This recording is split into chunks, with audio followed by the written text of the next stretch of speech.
Hello, everyone. So today is episode 52, and we have Sophie Morelli, who's going to talk to us about her poetry book and read us some of her poems. So that's super awesome. Art for art's sake is an entirely online way of staying immersed in the arts while social distancing. Each day we try to focus on a local artist from St. Lawrence County or surrounding areas to talk about or demonstrate their craft or their art. So as always, if you're interested, please contact me at programs@slcartscouncil.org or contact us on our Facebook page and we'll get you put into the schedule. We would love to have you on here. And if you have any questions or comments you'd like to make during the live stream, please feel free to comment them below and I will relay them to our guests so that you can get their insight and get the information that you would like.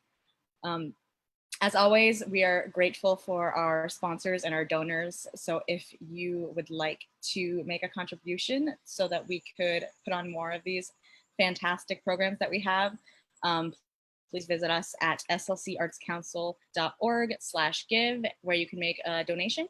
And it's the same if you would like to become a member, it's slcartscouncil.org/join. So without further ado, I will introduce you to Sophie. Hello. Hi. So just tell us a bit about yourself and what it is you do and that cool stuff. Yes, I'm Sophie Morelli. So I am a writer, poet. I graduated from SUNY Potsdam last May with my English literature and writing degree. And now I am pursuing my master's degree in English education in Potsdam as well. And like Jenna said, I have a little tiny poetry book. It's called Bad Habits, and that came out just after my freshman year at school. So it's a couple of years old, but that was my first kind of like publication that was out in the world. So yeah. So what got you into writing? It's called Bad Habits. Well, I've always been really into writing since I was very, very small. I think the only thing I've ever really wanted to be as a career was a writer. I think that's all I can remember wanting to be. But when I was in high school, I got really into spoken word poetry because it combined two things I really enjoyed, which was writing and then also it had a theatrical element. I was a big theater kid in high school. So I got really into listening and watching videos of, I found Andrea Gibson, which she's a really famous spoken word poet, and also people like John Sands, Adam Faulkner, and I just became really kind of obsessed with what they were doing. Because when we learn about, poetry in school, it's often really old. It's older stuff, and so I was just really fascinated with the things I was learning about contemporary poetry. So from there, I just it really was like an obsession, and that was a focus through a lot of my career at Potsdam. I was really heavily focused on poetry. Yeah. Awesome. So basically, how did you go about like getting your book made and like published and like going about that whole process? Yeah. So I think this is becoming something that's more popular now. You did this yourself. There was a format that was called Create Space that was through Amazon. This is basically like a self-publishing format. I think since then it's become something different. Either it's been taken over by Kindle or something. But essentially, my freshman year, I was sending my work out to a bunch of different places. And then someone reached out to me and said, hey, we would like to help you, like put a little book together. So it was essentially just me compiling just like a huge list of work that I had, some stuff from high school and some stuff from college and like some stuff from like the classes I'd been taking. And I just like shoved it at these people and they said, okay, like let's whittle it down so that it's a little bit more focused so that we have kind of like a point to the story that you're telling. So they helped me act some stuff and kind of rework some other things. And then we basically, used Create Space and formatted it into, just like a little, just like a little book. And it was really cool, especially I was 19 when this was published. It was really cool to just like hold something in my hand that was just like, look, like this is all this work I put into it. And like, here it is in a little physical thing. But it was pretty for all intents and purposes, like through that self-publishing avenue, which was really cool and very accessible. Yeah. Yeah, it's super cool. Yeah, you definitely helped me with my book. I think it's called Kindle Direct Publishing now. Yeah, like something changed and now it's different. Yeah. Yeah, but no, it's really cool. It's definitely exciting to like hold your actual book in your hand. So you're gonna read some of your poems from your book. Yes, I'm going to read. Hop into that. Yeah. So I think I'm gonna read maybe one from the actual book, and then I have some newer stuff because I have written new poems since I was 19 years old. I'm 22 now, so I have written new stuff. So yeah, I'm just gonna read a couple things. So the first one I'm gonna read is called Meditation on the Celebrity of Climate Change. On my wall is a canvas photo of a beach in St. John, which I think gives the impression that I am a beach girl, when in reality, I've never loved beach all that much. Like, I used to be pretty scared of the ocean, even though we went there every year. That's where the canvas photo is from. What I was really scared of was the waves. I would go to sleep at the campsite, my body would feel like it was still being rocked by a current, and I would say to myself, it's okay, there's no undertow in this cot. So really, it's kind of interesting that people think the ocean is so peaceful when really the ocean is chaotic, when the ocean is always roaring. And the ocean is a lady, I think, because she is loud like us. And aren't we kind of posers about the ocean? Like, you only really know one of her songs, and you hang her up in your bedroom, and you say how you'd rather be with her, but you're like killing all of her reefs and her animals. I think I would be a moody bitch too if someone kept murdering my children. Maybe she has a right to be pissed. Isn't she a kind of rebel, though, an agitator, because you think you've earned her trust, just like a dog's, and she'll still pull you under? That's my first one. Little snap. Yeah, that was a poem I wrote for a poetry class that I audited actually this past semester, because I was seeing a lot of things about celebrities interviewing about things they were passionate about, and sometimes when they talk about things like climate change, it's just so empty. Like, you can just tell they're just saying it to say it. So that was my meditation on that. Awesome. So that's one of your newer ones? Yes, that's newer. And then let me read. Yeah, so obviously we've been in quarantine. So I've been writing about the space I am in for quarantine, which is home at Lake Placid. So I've just been like surrounded by nature and tourists. So I've been writing a lot about nature and tourists. So I'll read another like newer one. The boat purrs beneath us as we head out to Pulpit. We are rushing to the middle of the lake because Liam's friend is here from the desert and we want to show him a good time. It's colder here and we are hoping he likes mountain girls. Noah stands with his beer so we all can see, stabs a gash in the aluminum with his keys, pops the tab, and we revel in his half-drunk violence. We love the breaking of skin. Beer spills from the can and onto his chest, and it is catching the sunlight and we do not look away. We are reaching the rock now, and I stare neck straight up to the top. 80 feet of rock separates the clearing from the warping glass of the lake. I think about how the chef at the restaurant where I work jumped the rock for fun. He accordioned his spine and couldn't walk for 3 weeks, but by then the boys are already climbing to the top. They take the man-made path as an invitation, and then I am watching sculpted boys plummet into black water. I picture them pale, face down in the lake.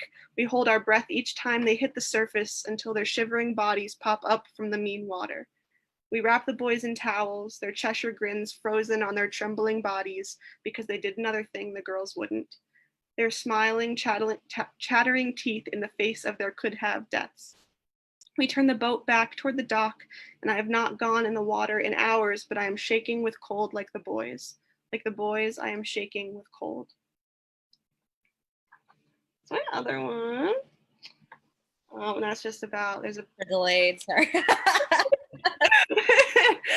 We're doing it without it, like you have an audience, but then you don't get to see or hear them. Try to be their filter for you. But yeah, that's just about just another place in Lake Placid that's pretty famous. We have a pretty big rock, Pulpit Rock, and people are notoriously jumping off of it into the lake all the time. And I just thought that was such a, like, it's such a strange and scary concept to me, but also It's like very fascinating. So I focus on that. And let me see what else I have. I have a little short ones. A couple of these are like prompted quarantine poems. April was National Poetry Month, so a lot of places on social media are posting all these constant like prompts and ideas. The idea is to write a poem a day, which is a lot of pressure, especially during a pandemic. But that was kind of so these are a couple little quarantine poems I'm gonna read for you. This one is after Anne Sexton's Yellow. When they turn the sun on again, I will be everybody's nightlight. I will spook the dark out of every corner like it is my day job. I will window shop with a color dropper and keep all the shades under my pillows. Will fall asleep to shades of yellow. Yes, when the brightness comes back, I will gorge on gorgeous daffodils. I will have spoonfuls and spoonfuls of tulip dew until I can't have another drop. I will paint my eyes with pollen and I will drip my lips with honey. Nobody I meet will forget the look of gold. Ooh, very descriptive. I can like see it. No, it's hard to write happy in quarantine, I think, but oh yeah. the light at the end of the tunnel kind of thing we were trying to find. I'm actually gonna read one now that was cut from my book. It was one that didn't make it. So I'll read that one for you. And I'm also notoriously bad with titles. Titles are something I struggle with. If it were up to me, maybe 3 poems in my book would actually have a title. So a lot of these that's a part that I save until I absolutely have to do it. I relate big time. I don't know why it's such a problem for me. It's just like if it were up to me, like almost none of my poems would have titles. But yeah, okay. She said she's been stewing in this for years, that she crawled right up out of the puddle in my driveway because someone told her it was the Hudson. She says, I'll never need to count your ribs again because she snapped clean off of one of them and she holds your marrow in her teeth. She says she'll make me better. She lets me talk about your good parts. She picks your fingernails from the skin of my back. She says it's okay to borrow things. She says learning my blood is learning bravery, that hiding from bruises is useless, that bloody girls go to prom with a bucket. She says all bones are good bones. She says worry through all of it, but don't show it. She says whatever is in my guts wants out, that she speaks the same language as my lungs. She says sometimes mother is evil, sometimes she is a ghost, sometimes she grows on the grapevine. She says sometimes my days will be enamel parades, but sometimes my footsteps will be the smallest. She says I am the syrup in the morning, the sunlight baking the coffee table. She says she's memorized my days and that I have all of them left. That's so beautiful. I just feel like the hide. I'm like, my heart. It's our little She Says poem. And then I guess it would be appropriate to probably read one from the book, right? So let's do that. I would like to hear the book. I know when something's out and you have all the new work coming, you're just like, that didn't even really fully resonate with what I wrote, 4 years ago? Yeah, exactly. And it was so long ago. And I think that my writing has definitely changed a lot. I always joke that, it's like my little hidden thing. Like I always try to like push new stuff instead of going back to it, but that's okay. My 19-year-old self had a lot to talk about. So you just need the updated book. Exactly. We'll have the next continuous so on, but yes. But yeah, okay, this is called Grab Bag Biography. I was not always broken puzzle pieces. We all have to fit somewhere. My hand was a beanbag waiting to be crunched around, and your hand was good for crunching. I used to be brand new ice cream, top all smooth, before everyone grabbed a spoon. Have a bad habit of giving people my in-love eyes, toss them around like green marbles in a river that all the fish want to kiss. High school of fish that thought they were the first to put their boots in the concrete. Now all the cookie dough's gone, just vanilla, small sweetheart with eyes like chalk dust candy, turned copycat extraordinaire. Watch me mimic your self-destruction, watch me make dark colors too. I know these runners love damaged goods. I learned the piano just to put all your favorite songs in a minor key. I used to be lots of sexy question marks, now they're in a box and my fingers miss the mystery. Now I'm textbooked, left out and open, everyone knows so no one cares to read. I hid all my sharp parts in my jewelry box to make you think I was soft. I pickpocketed all your rebellion and ended up farther away than I cared to be. That's my little piece from my book.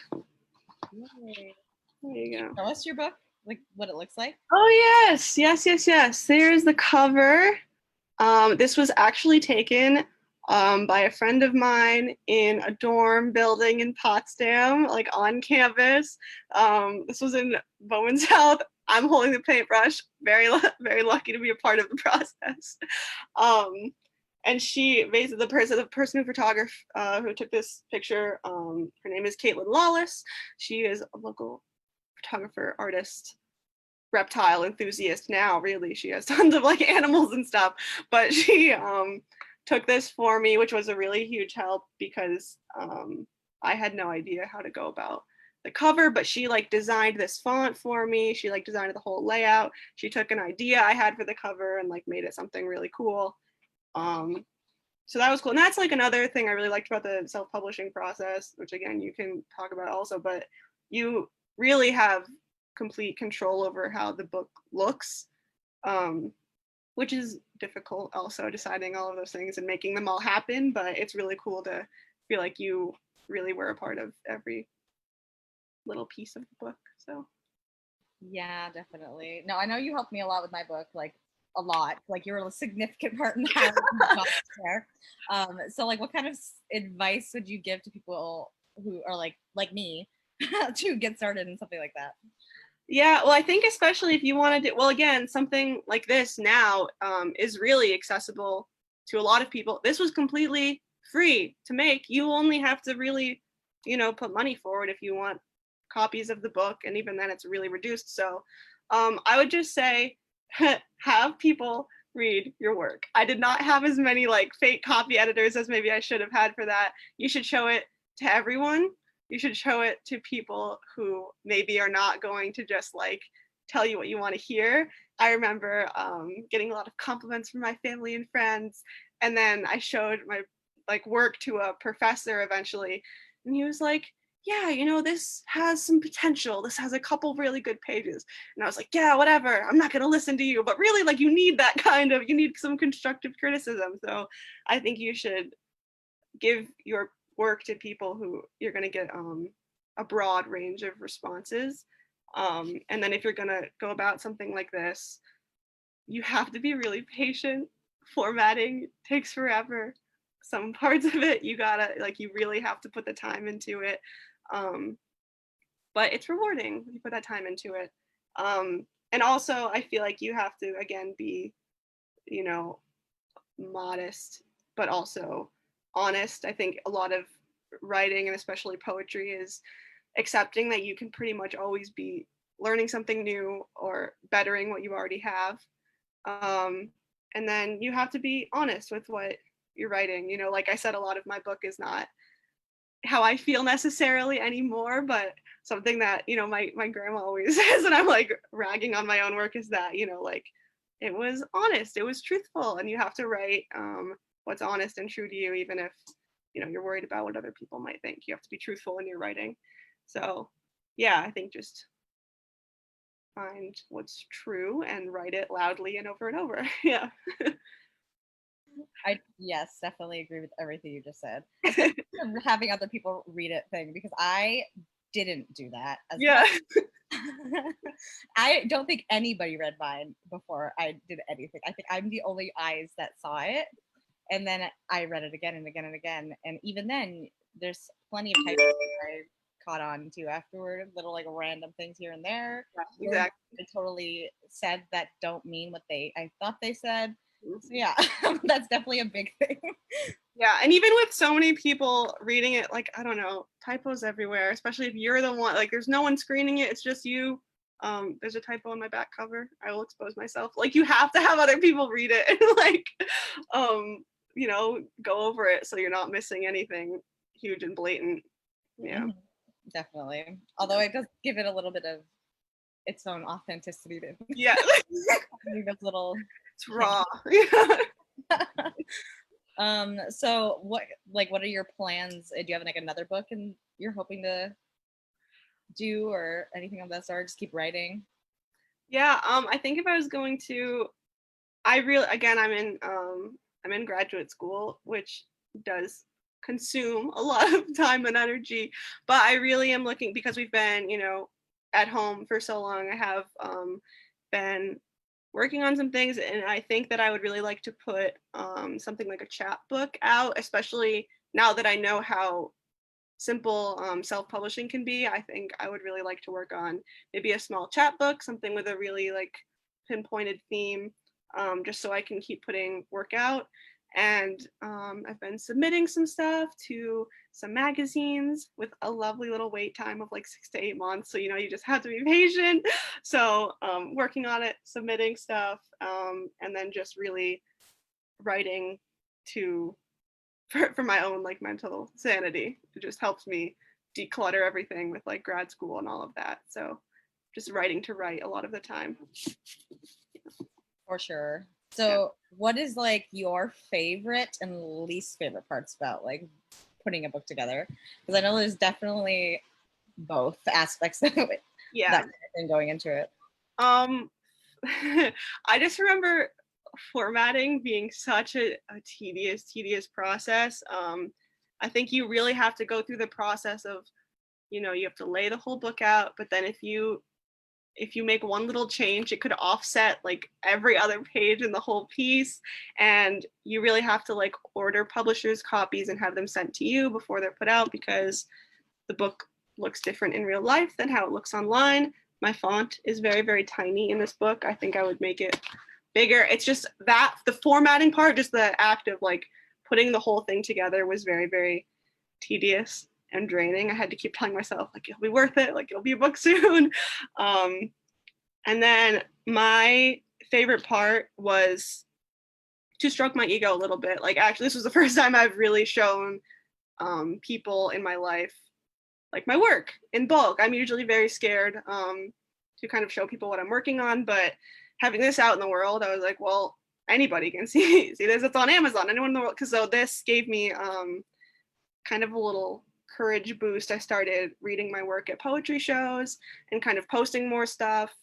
So it gave me a little bit of courage, because once you accept that, like your work is your work, regardless of what people think about it, it definitely like helped me be more comfortable with that. For sure. Yes, definitely. So you mentioned on Amazon is where we can find your book. Is there anywhere else you can find your book? Or well, if you're in the Tri-Lakes area, the bookstore Plus in Lake Placid does carry my book.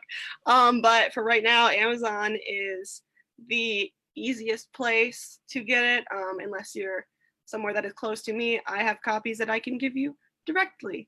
So those are kind of the two places. Amazon is definitely the easiest. You can leave me a little review. If you want to see what I'm working on at the moment, I have a little Instagram account for my poetry. It's at phi.netics, so it's PHI like Sophie, and then netics like phonetics. So you can look that up if you want. But yeah, Amazon, definitely. Awesome. So anything else you want to say about it, or? This was really fun. Yeah, I don't know. Send your work, workshop it with people. Send me your work. I'll workshop it with you. I love reading what people are writing. Yeah, say what you have to say very loudly. I think that's what I've learned about all the like poets I've been watching, is you gotta be loud about what you're talking about. So especially now. Do you watch? What are like some of the poets that you enjoy? I have a low scale obsession with Olivia Gatwood, who is another really popular spoken word poet. She actually just had a full length book come out that focuses on true crime, the systematic murder of women, which is so interesting and so fascinating. And then I have always had an undying love for John Sand, who is a popular spoken word artist that does some stuff around here. So those are both people that I would suggest looking up, because I am obsessed with them. They are near and dear to my heart. But yeah, that would be some people to look up. Awesome. Cool.